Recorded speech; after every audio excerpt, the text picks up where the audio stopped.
This is going to be an overview of the results and insights of this survey.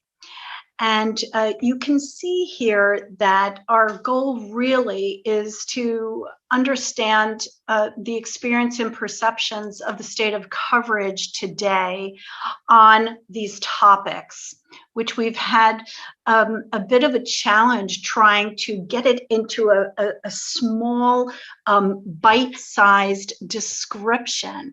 But I'm calling it here topics extending beyond physical science, such as consciousness, spirituality, meaning, purpose, and the mysteries of the human experience. It does mean different things to different people, as Martin has previously alluded to, and the language of how we describe this whole area is something that begs more discussion, which hopefully everybody will participate in.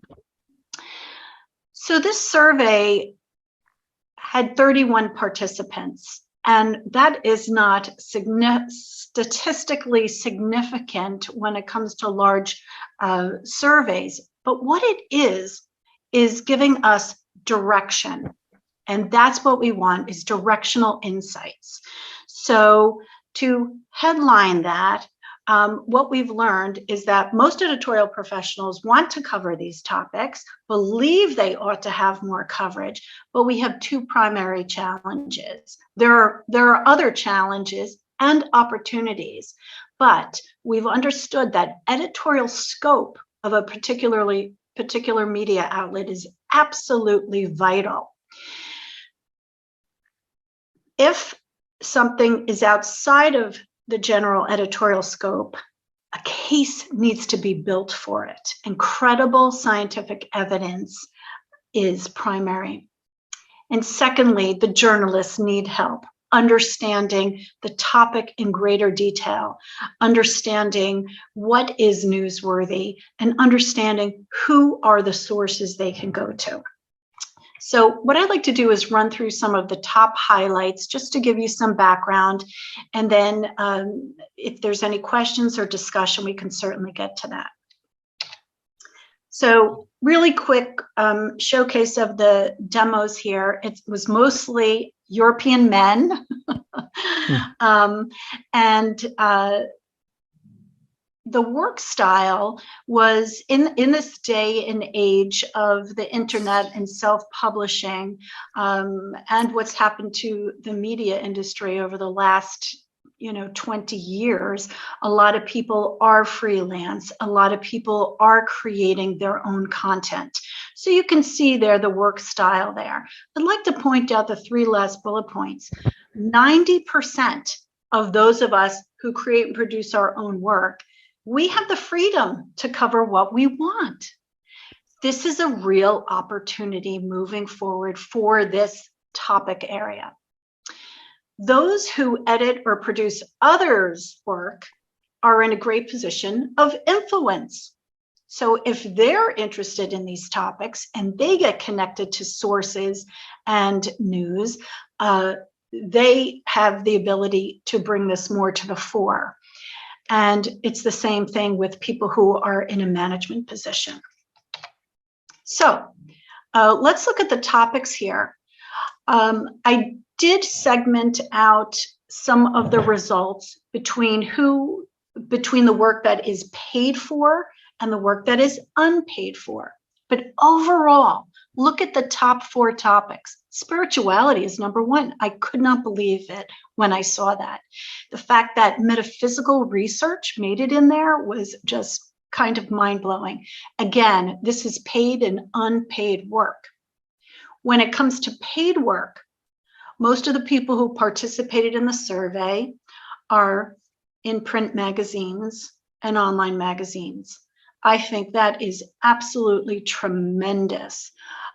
Because there are institutions around these feature length and even bite-size types of content. Of course, you see books, standalone websites, and print newspapers in there. So again, these are the participants in our survey.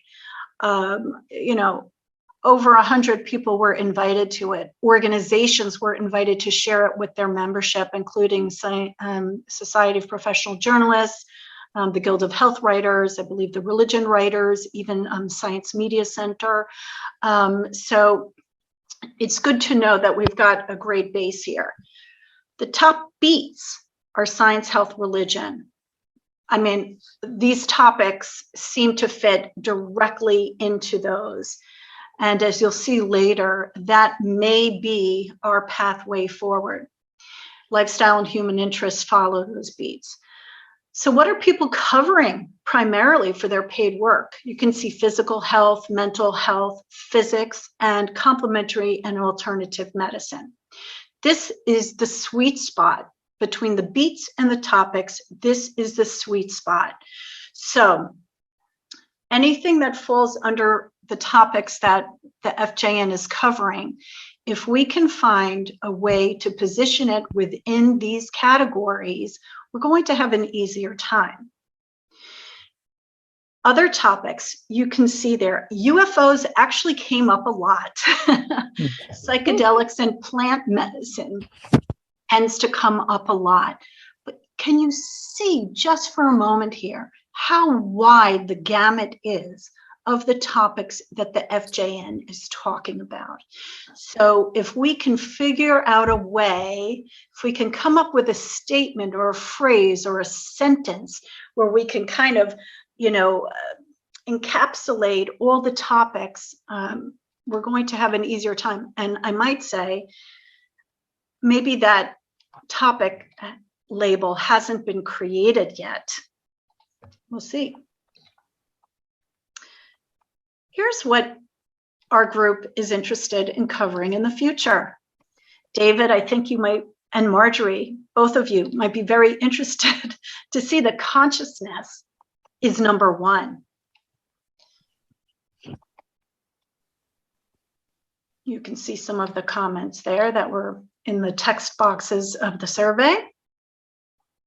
And I think this is life experience. What we're talking about is how do you take the science and translate it into the relevant living of life that people can relate to? Okay, I'm bringing out some quotes that people shared in the comments because they're gold. So the perceptions on the state of coverage, we asked a series of questions. One is, in your view, what's the state of coverage on these topics? And it's not good. That's the bottom line. And 77% people say there is some resistance to covering these topics. What you're going to see in the next few slides strengthens what these quotes say. The bar is higher for these topics. Is the science credible? What are the fears by the media outlets and the staff about running with something that maybe is not backed up with what they consider credible evidence? Okay. Okay, very good. Let's move on. It almost feels like there's a burden on the journalist to make the case for content. Comments like the last one are very significant. It's slowly improving in lifestyle and science sections. What we need to find out is, where do we have some traction?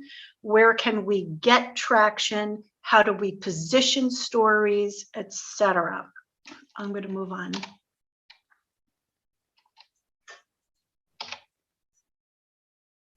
Again, convincing the editors. As you can see in the second quote, again, it's about positioning.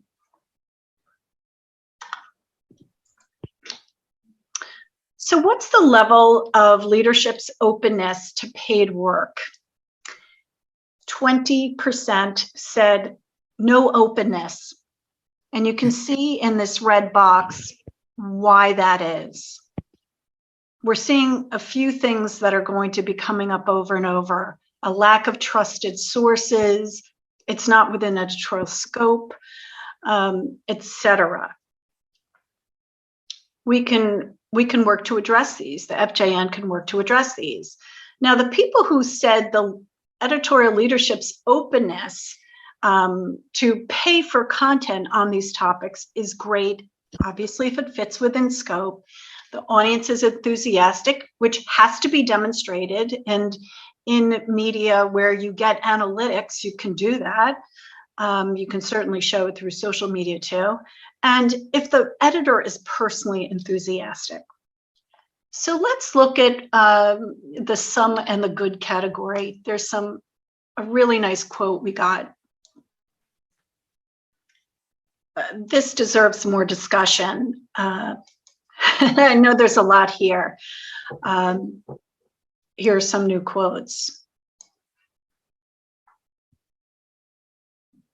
This second quote, I'd like to just bring to your attention. This person is in an influencer position. I am the editor. I do not understand your nexus. Because we have used the language of topics at the nexus of science and spirituality. This person took the time to read the email where we described topics within this area, and then went to the survey and read all about it and wrote this sentence. This is very significant. We need, the FJN need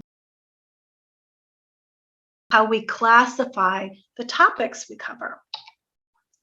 Okay, so this is the final slide here. Takeaways for the FJN. And again, there's more than what I was able to share within the limits of this call, but I gave you the big significant overview. It's clear that science needs to be credible and positioned to the journalists in a way they can understand, so they can then form the story and pitch that and deliver it up management with confidence. So there's 2 points here. One is the scientific community needs to be able to identify and communicate things to the media. That's one, that's a start. FJN may be able to help with that. And then the second part is, arming the journalists with the resources they need,